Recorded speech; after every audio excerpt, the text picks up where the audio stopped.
EEE EDC back again with another video. So this is the EMP EDC Nymble, and this has gotten a lot of good press from a lot of channels on the fidget factor on this knife, and we're going to go ahead and take a look at, is it a good EDC, and what do I think about it in general.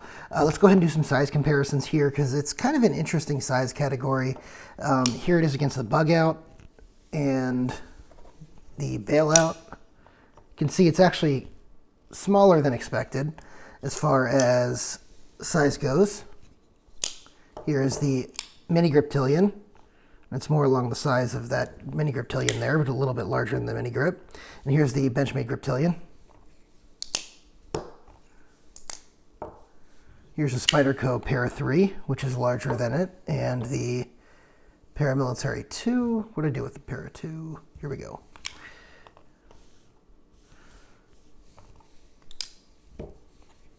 All right, and then last but not least, the Hoback Sumo, sort of in that same fidget category, and the Medford Smooth Criminal, although these are both button locks. So one of the differences, obviously, is this is a frame lock here. All right. Let's go ahead and talk about the good and the bad. So first of all, right off the bat, I'll tell you, the frag is really popular, and they came out with a bunch of these in the different frag versions, and I think that was a hit because obviously the EDC community loves its frag. I don't know why I can't talk. Okay, next up is the finishes. They had a really cool black and green finish on one of them. There was Timascus, I think, options on some of them, and this one obviously is the black stonewash with the I guess the raw or silver titanium option. So I kind of like this tuxedo look, which is what the term sort of Medford uses for its silver and black. And I'm actually trying to build out a hinder in silver and black and I think it's working finish in battle black. So it is a color that I do like. Let's go ahead and talk a little bit about the overall fidget factor of this thing. This is a really good fidget factor knife here. It has the flipper tab here, so you can use the regular flipper action on it. And again, it's a frame lock. It has a front flipper here, so you can go ahead and do the front flip. And it also has the hole for Spidey flick, and you can use the hole for the old thumb roll. So it really has about four or so methods of deployment. And obviously you can do all the weird Spidey stuff that you can do with a Spidey hole, but four main methods of deployment, and you're really going to find that the Spidey flick, I think, is really the way to go in opening this. But overall, again, really nice fidget factor on this.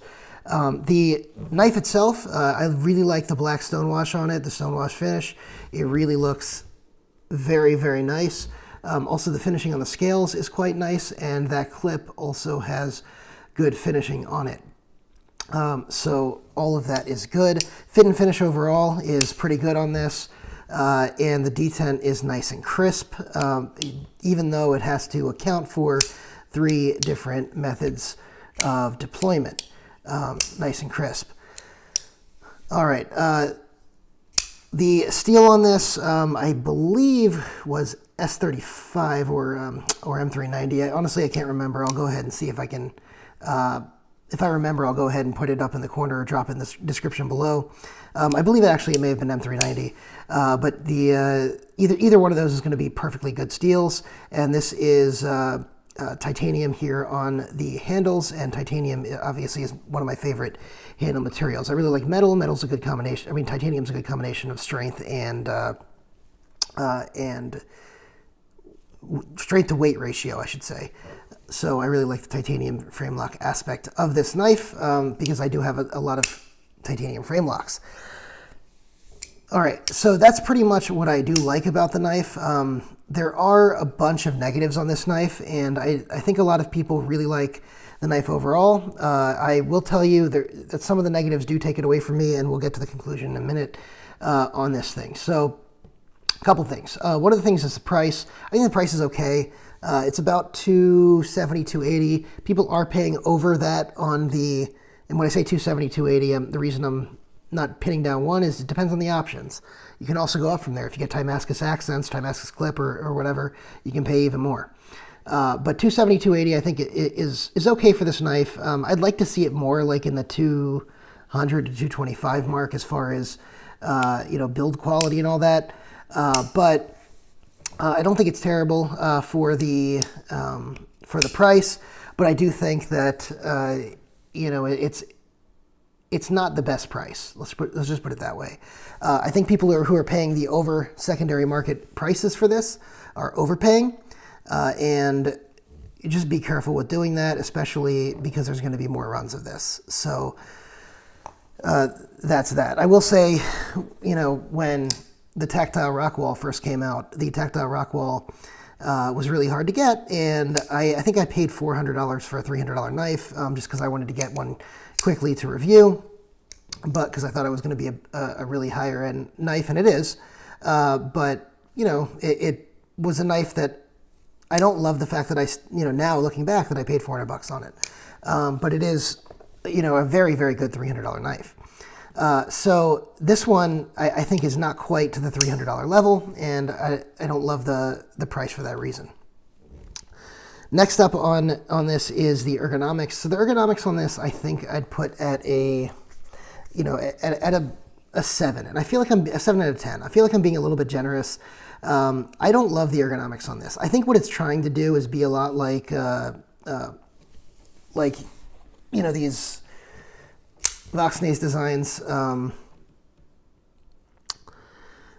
This is the Polar 3. So you have the nice choil. This is, like I said, the Polar 3. You have the nice choil. You have the handle back here, and it really locks in, really has nice ergonomics. And I think that's what they're trying to do with this, sort of a Polar 3 Voxnays sort of ish design. But what I don't like is the amount of space in between here and here. And what that does is when you're gripping here, this only has a tiny amount of space here, and this really feels very ergonomic, very, very ergonomic. And on this one, I feel like my finger is being split right here. And it just doesn't, for whatever reason, I have size large gloved hands, guys, if you want to compare hand size. So size large gloved hands, and I just feel like this is, I feel like it's splitting my fingers here, and it's just a little bit uncomfortable. I keep sort of moving my hands around, expecting to get my grip right, and I just haven't really gotten my grip right, and I don't love that. Next is the cutting edge on this. The cutting edge actually is smaller than a Polar 3. So, if you think the Polar 3 is slightly small, just be aware you're going to have an even smaller cutting edge on this. Also, you're going to look at the cutting edge. So you can see the stock is a little bit bigger on the Polar 3. And I know that this is a much cheaper knife than this one. And I'm not trying to compare these two knives, but you'll see the stock is bigger on this one. But the cutting edge actually feels a little bit thinner on the Polar 3. I don't think it actually is thinner, but the way it cuts, I believe, is it just has a sort of thinner feel to it. It's probably owing to the higher grind on it, but just be aware that you are facing that thicker grind by the top on this one, and so you don't get that same slicing ease through cardboard that you would from a full flat grind or from a high flat grind like this. A Spyderco, for example, is going to glide through cardboard a lot easier, especially when they're in satin, because you can see that this is flat ground and the edge gets pretty thin out here.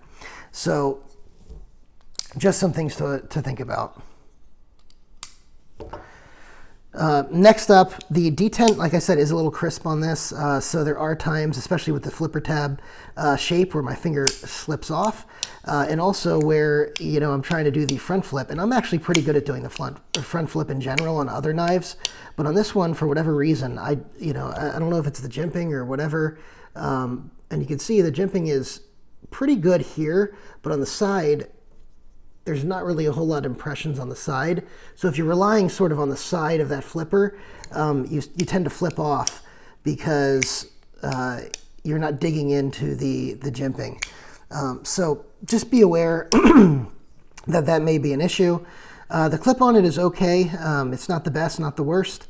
as far as getting it in and out of the pocket. And, you know, I think that's pretty much it for this knife. I will say the action on this is pretty damn good. It is on bearings, and you can see the action is pretty damn good. I probably should have put that in the good section, but yeah, very, very good action. So like I said, this is a really good fidget factor knife. I love the fidget factor on this. I do not love the fact that the D10 is a little too crisp, such that some of that fidget factor is lost when you're sliding off the flipper tab. And it's one of the reasons I like the Spidey Flick most on this, because that never fails. But you know, if you're looking for fidget factor, this is actually not bad. Construction-wise, like I said, it's kind of quality-wise in that 200, 225, maybe even, you know, 230-ish range.